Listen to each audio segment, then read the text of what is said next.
जनवरी को शाह ने तैयार की पिच तो 23 जनवरी को मोदी ने कर दी धुआंधार बैटिंग। क्या करें साहब, तमिलनाडु का सियासी तिलिस्मी कुछ ऐसा है। विंध्य के इस पार यानी हिंदी हार्टलैंड में तो बीजेपी ने परचम लहरा दिया, एक बार नहीं कई बार। लेकिन कर्नाटक को छोड़ दिया जाए तो दक्षिण का दुर्ग भेदना बीजेपी के लिए आज तक टेढ़ी खीर रहा है।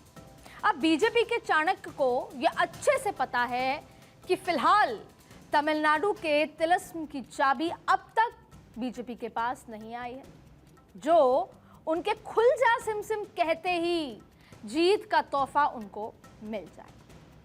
अब तिरुवनंतपुरम की छोटी सी जीत ने बीजेपी के लिए केरल और तमिलनाडु में आज जरूर जगाई जाएगी, लेकिन जीत का विश्वास पुख्ता करने के लिए बीजेपी के दोनों दिग्गज अपना पूरा दम दिखा रहे हैं, इसमें कोई दो राय नहीं। चुनाव कहीं का भी हो, विधानसभा या देश का हो, लेकिन बीजेपी अपनी तैयारी पूरी रखती है और दोनों दिग्गज अपनी मेहनत में कोई कमी नहीं छोड़ते।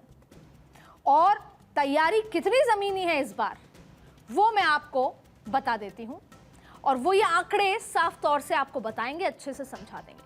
देखिए, 2024 के लोकसभा चुनाव के बाद 2025 में प्रधानमंत्री नरेंद्र मोदी ने तमिलनाडु के 3 चक्कर लगाए, यानी 3 दौरे की, और इस दौरान करोड़ों की सौगात भी थी।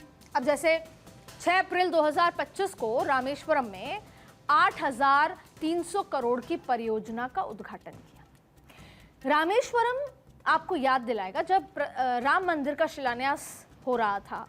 राम मंदिर में राम जी की मूर्ति को रखकर उनकी प्राण प्रतिष्ठा हो रही थी। उससे पहले प्रधानमंत्री नरेंद्र मोदी रामेश्वरम गए और वहां जाकर प्रभु श्री राम कैसे आए थे, उस इतिहास को जो ज्यादातर लोगों को शायद नहीं पता हो, उसको वापस जगाया।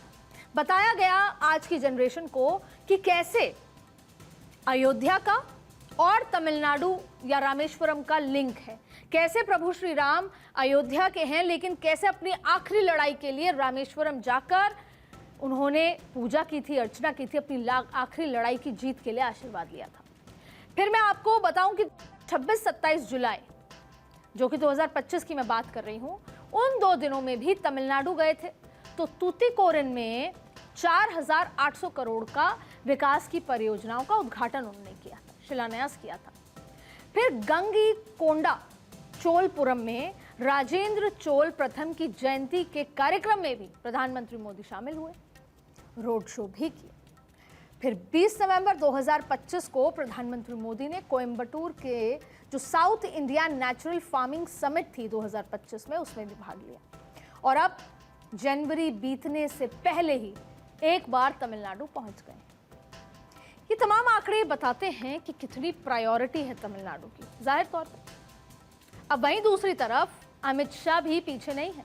वो रणनीतिकार हैं, वो जमीन पर रणनीति बना रहे हैं, और उन्होंने पहले ही बता दिया था कि हर महीने, मैं आज से कम 6 महीने पहले की बात आपको बता रही हूँ, उन्होंने पहले तय कर लिया था कि अब हर महीने मैं 2 दिन बंगाल का दौरा करूंगा और 2 दिन तमिलनाडु का। और आज भी जब हम पार्टी के दिग्गजों से बात करते हैं ऑफ रिकॉर्ड, तो वो क्लियरली कहते हैं कि बात जब तमिलनाडु की है तो एनडीए की सरकार बनेगी। जाहिर तौर पे इसको कॉन्फिडेंस भी माना जाता है, या इसको नैरेटिव को सेट करने भी माना जा सकता है।